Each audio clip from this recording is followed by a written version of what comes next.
kami kan dibatasi dengan anggaran. Keterbatasan anggaran ini ya kami harapkan dari petinggi maupun dari Kecamatan Jepang saling bertanggung jawab terhadap warganya, jangan sampai melakukan hal-hal di luar dari yang ditentukan. Undang-undang TNI ada operasi militer selain perang, poin yang 9 dan 10 itu membantu pemerintahan daerah. Karena belum terbentuknya tim, kita untuk menindak para pelaku illegal fishing nggak bisa, Pak.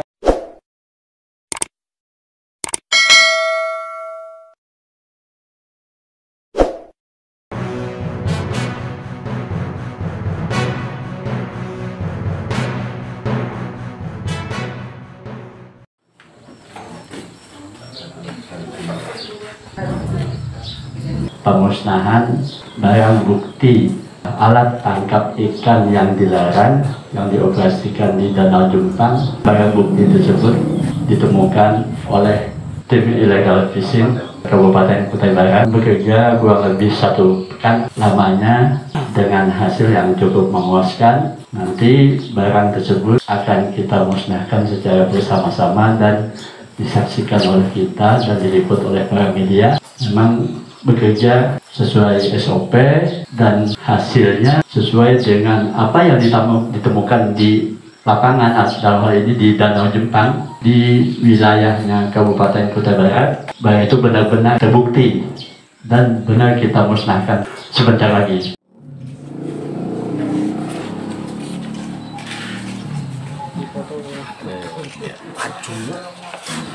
selama-lama datang.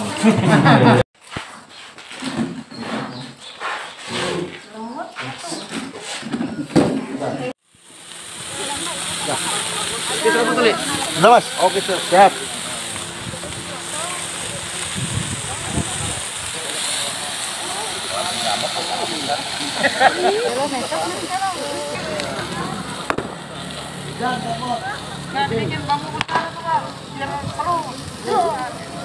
Pak Camat, bisa dijelaskan ini berapa kampung sih yang selama ini kehidupan mereka masih tergantung dengan Danau Jempang, Pak? Kecamatan Jempang, yang kampung berada di pesisir Danau Jempang, yaitu ada 5 kampung, yaitu Kampung Polanting, Tanjung Jan, Tanjung Isui, Tanjung Jone, dan Rohong, dengan jumlah penduduk kurang lebih yang melakukan istilahnya kegiatan usaha nelayan kurang lebih 65%, yang berharap rezekinya ada di Danau Jempang. 30% itu merupakan buruh kebun dan swasta. Tangkapan mereka terutama untuk memenuhi kebutuhan masyarakat yang ada di Kecamatan Jempang, yaitu dengan jumlah kampung yaitu 12 kampung. Pasokan hasil tangkapan mereka pasarkan di daerah daratan, ya. Kemudian ada juga yang berskala industri rumah tangga, yaitu pengeringan ikan tersebut. Nah, sehingga nanti hasilnya yang ikan kering dibawa ke daerah Baron Tongko, Melak, dan Samarin. Itu ada musimnya, Pak. Kalau musim kemarau, hasil tangkapan yang cukup banyak sehingga sampai ke daerah Surabaya. Ya sebenarnya sih ada, namun karena belum terbentuknya tim, sehingga kita untuk menindak para pelaku illegal fishing nggak bisa, Pak. Sekarang dengan terbentuknya tim yang diperkasai oleh DKP Provinsi terkait dengan DKP Kabupaten, Polres, Dandim, dan Kecamatan, sehingga kita bisa lakukan patroli dan razia terhadap illegal fishing tersebut. Yang mereka melakukan illegal fishing pada malam hari, Pak? Oh, kegiatan-kegiatan tentunya kami mengkumpulir informasi-informasi terkait dengan illegal fishing yang ada di Danau Jempang. Tentunya informasi-informasi Polsek tetap menampung. Tentunya perlu kita mendeteksi siapa orangnya dan jam-jam berapa melaksanakan kegiatan untuk malam hari. Karena apabila itu sudah terdeteksi, memudahkan bagi kami untuk melakukan cara bertindak di lapangan seperti apa. Karena masyarakat sekarang cerdas, bergerak sedikit saja, masyarakat sudah tidak ada di TKP. Jadi saya kumpul semua, yang banyak informasi-informasi yang masuk, tapi saya akan tampung. Terus modusnya seperti apa, apakah dia menggunakan dengan yang dilarang, tentunya akan kita lakukan penyelidikan dalam hal ini. Terkait dengan alasan bocornya setiap operasi, kira-kira langkah apa untuk menjadi operasi ini tidak dideteksi oleh para nelayan? Inilah yang jadi kendala bagi Polsek tentunya, karena ini adalah di danau ini kan seputaran masyarakat. Tapi saya yakinkan bahwa dengan apa bukti nyata yang kita lakukan hari ini, tentunya mudah-mudahan masyarakat memahami bahwa langkah yang dilakukan oleh tim dari illegal fishing tentunya bekerja sama dengan Muspika, tentunya bergerak dengan jangan sampai ada ketahuan dari masyarakat sekitar. Kalau ada warga masyarakat yang tentunya saya garis bawahi ada bahasa nekat, tetap kita lakukan penindakan. Dukungan kita khususnya Koramil 09 Tanjung Lisui, Kodim 0912 Kutai Barat. Yang jelas kita dalam hal ini melaksanakan pembinaan teritorial, ya, dengan 3 metode, yaitu bakti TNI, komunikasi sosial, dan Wanwil. Salah satu poinnya pembinaan perlawanan wilayah inilah sumber daya alam yang ada ini di Danau Jempang.